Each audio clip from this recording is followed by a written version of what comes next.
আমি উপস্থিত সোনাবিল চাহ বাগিচাত আৰু আমি ইয়াত দেখিবলৈ পাইছো ইয়াত প্ৰতিবাদ চলিছে। তো আপোনালোকে আমি জানিব বিচাৰিছো যে এইটো প্ৰতিবাদ কিহৰ ওপৰত চলি আছে। তো হয়, আপোনালোকে আজি কিহৰ ওপৰত প্ৰতিবাদ কৰিছে এই বিষয়ে ক'ব নেকি? আচ্ছা, আমাৰ অখিল ভাৰতীয় চাহ মজদুৰ সংঘ এবিটা জোন 3 কাৰ্যালয়ত তেজপুৰত আমি দুটা বিষয়ৰ ওপৰতে আজিৰ এই কাৰ্যসূচী আমি হেৰি কৰিছো।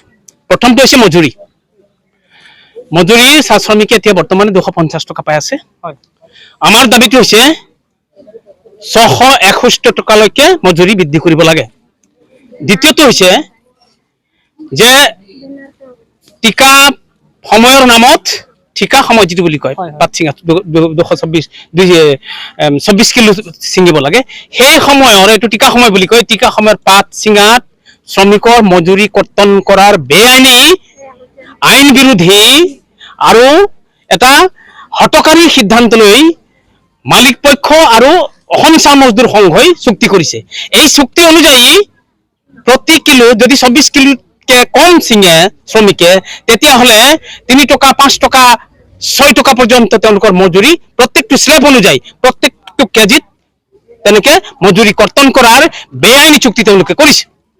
আমি 2018 চনতে জানো যে 2018 চনৰ পৰাই 2018 চনত অসম চৰকাৰে সোণোৱাল চৰকাৰৰ দিনত তাৰ লেবাৰ কাৰ্যালয়ে লেবাৰ ডিপাৰ্টমেণ্টে 351 টকা 33 পইচা মজুৰি হোৱাৰ ঘোষণা কৰিছিল আৰু এইটো ৱেজ বৰ্ডলৈ পঠিয়াই দিছিল।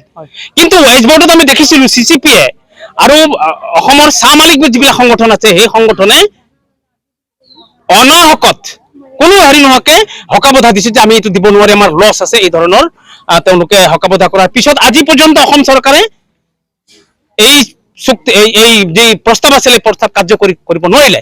সেই প্ৰস্তাৱৰ হিচাপে যদি আজি মজুৰি বৃদ্ধি হলহেঁতেন, চাহ শ্ৰমিকৰ হাজিৰা বাঢ়িলেহেঁতেন, তেনেহ'লে 661 টকা মজুৰি হলহেঁতেন। আজি এই ইমান কষ্ট কৰি চাহ শ্ৰমিকে ইমান কষ্ট কৰি কপালৰ ঘাম মাটিত পেলাই আজি চাহ উৎপাদন কৰি আছে। অসমৰ আমি জানো যে আমি পৃথিৱীৰ ভিতৰত আটাইতকৈ ভাল চাহ উৎপাদন হয় অসমত।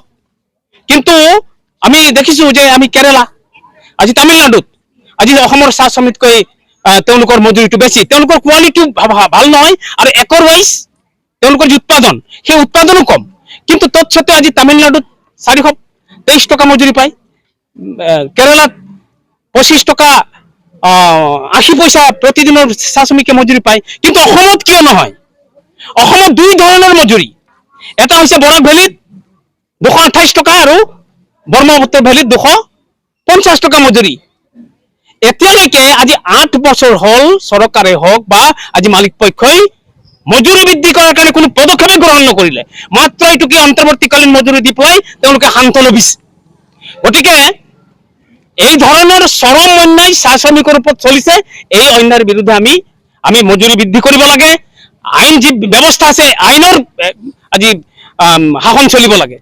এটা আইন চাইন আজিকালি নাইকিয়া হৈ গৈছে। চাহ শ্ৰমিকৰ সা সুবিধাবিলাক আজি কৰ্তন হৈছে। আজি বাসস্থান, পানীৰ যোগান, মেডিকেল নিচিনা যি এটা চেনচিটিভ বিষয়, চিকিৎসা সেৱা যি আইনগতভাৱে আজি লাগু আছিলে সেইটো আজিকালি বন্ধ কৰি দিছে, চৰকাৰৰ হেৰি পঠিয়াই দিয়ে। পানী, সাধাৰণ পানী যোগান, 5টা কুঁৱা 5জন শ্ৰমিক থাকিলে এটা কুঁৱা হ'ব লাগে, সেই পানীৰ আজি যোগানত আজি মালিক পক্ষই বন্ধ কৰি দিছে। এই ধৰণৰ চৰম অন্যায়, অমানৱিক অন্যায় কেতিয়াও মানৱিক হ'ব নোৱাৰে। গতিকে এই চৰম অন্যায় চাহ শ্ৰমিকৰ ওপৰত চলিছে, অসমৰ চাহ শ্ৰমিকৰ ওপৰত। আৰু ইয়াত হাত উজান দি আছে মানে এছিয়াৰ ভিতৰত আটাইতকৈ ডাঙৰ সংগঠন বুলি তেওঁলোকে জাহিৰ কৰে, সেয়া হৈছে ACMS অসম চাহ মজদুৰ সংঘ।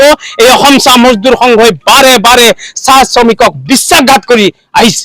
এইবাৰো এইটো কৰিছে। মজুৰিৰ বিষয়টো তেওঁলোকে এষাৰ মাতে দিয়া নাই।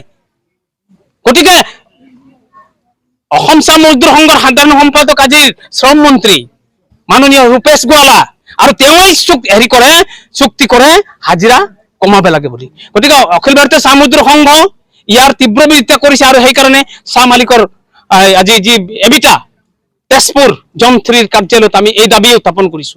গতিকে যদি নকৰে, এই শ্ৰমিকৰ এই দাবী যদি তেওঁলোকে মানি নলয়, ভৱিষ্যতে আমি এক বিশাল শক্তিশালী আন্দোলন কৰি আমি এই দাবীলৈ আগবাঢ়িম আৰু মালিক পক্ষক আমি বাধ্য কৰালৈকে আন্দোলন চলাই লৈ যাম।